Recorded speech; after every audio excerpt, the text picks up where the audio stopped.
What's up, YouTube? This is Too Raw for TV. Um, I saw a little bit of this in the comment section of some of my videos. Some people think I'm ducking this issue with Klay Thompson and how he struggled in a lot of these games, hasn't looked the same. You can make the argument that he's sort of hurting the flow of the game as far as offensively for the Warriors and perhaps even defensively. Okay, I see it. Um, so this is my thing.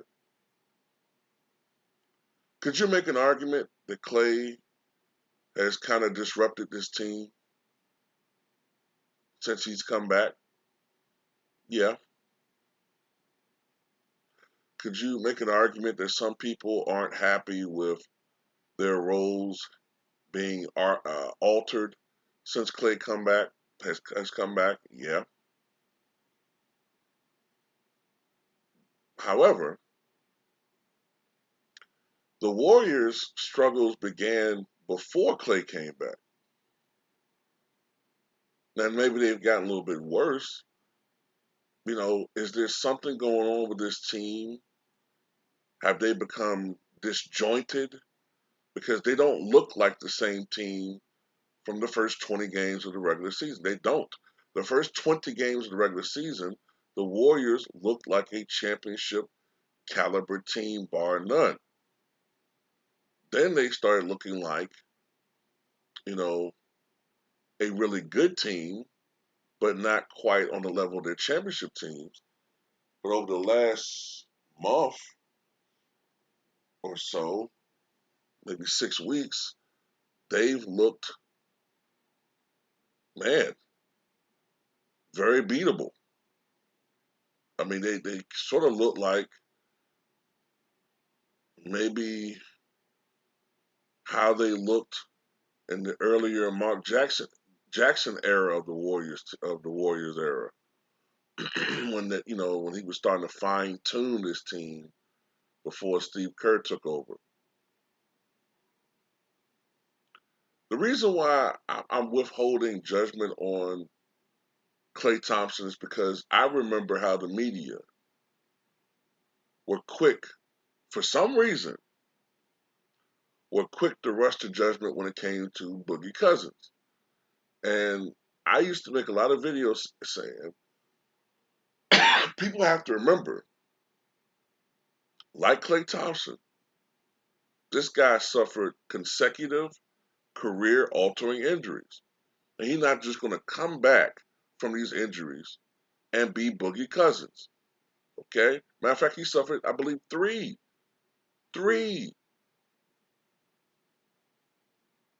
serious injuries in a span of what, 18 months, 19 months? And then people were like, oh, well, he's done. Like he was some fucking horse that you just take out and euthanize or something. Like, what the fuck?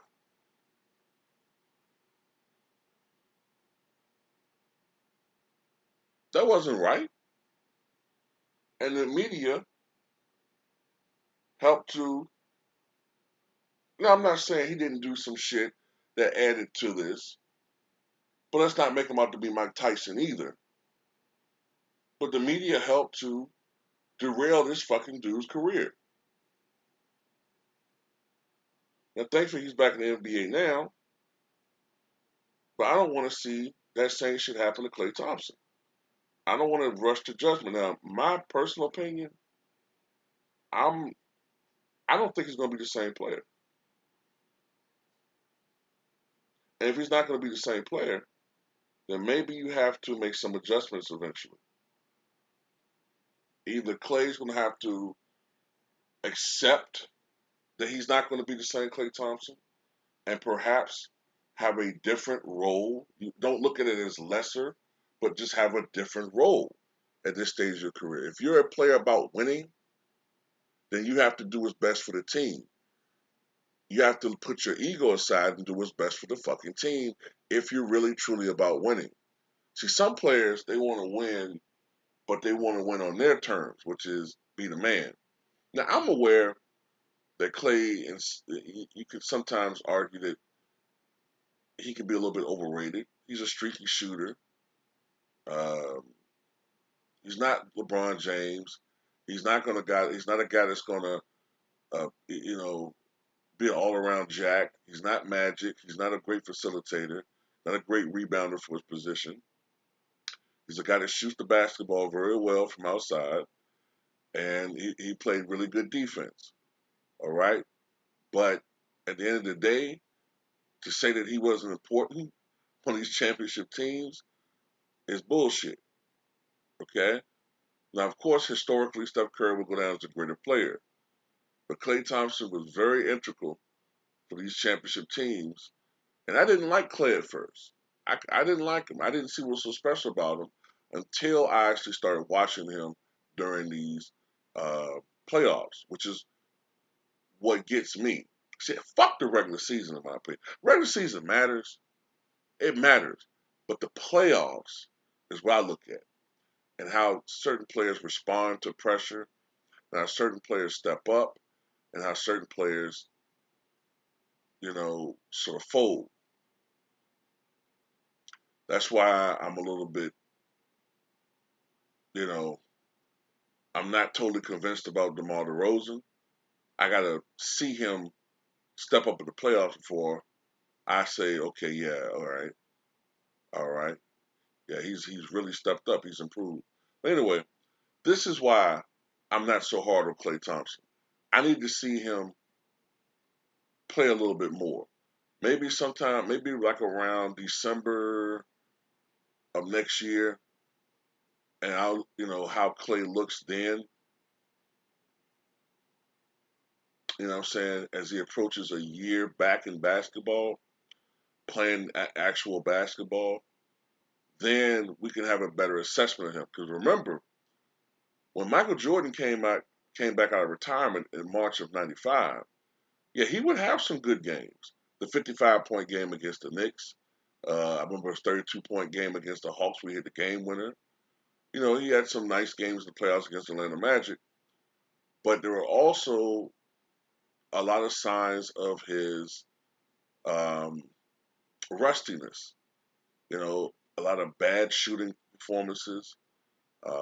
He tired at the end of games, which led to him not, finishing at the rim strongly. Led to him missing a lot of shots in the four quarters of contests. He didn't look like Michael Jordan throughout the stretch of the game. Maybe the first half, maybe the first three quarters, but in the four quarters he struggled. And it took Mike, I think, about a year to finally start getting his legs under him and looking better. So that's why I'm waiting to withhold judgment when it comes to Klay Thompson. So I hope that answers your questions. You understand? Well, now I'm not trying to, be easy on him. I'm just look. The brother had two potentially career-ending injuries and was out the game for 2.5 years. Can we at least give him a little bit of time before we say he sucks and need to go? I'm just saying.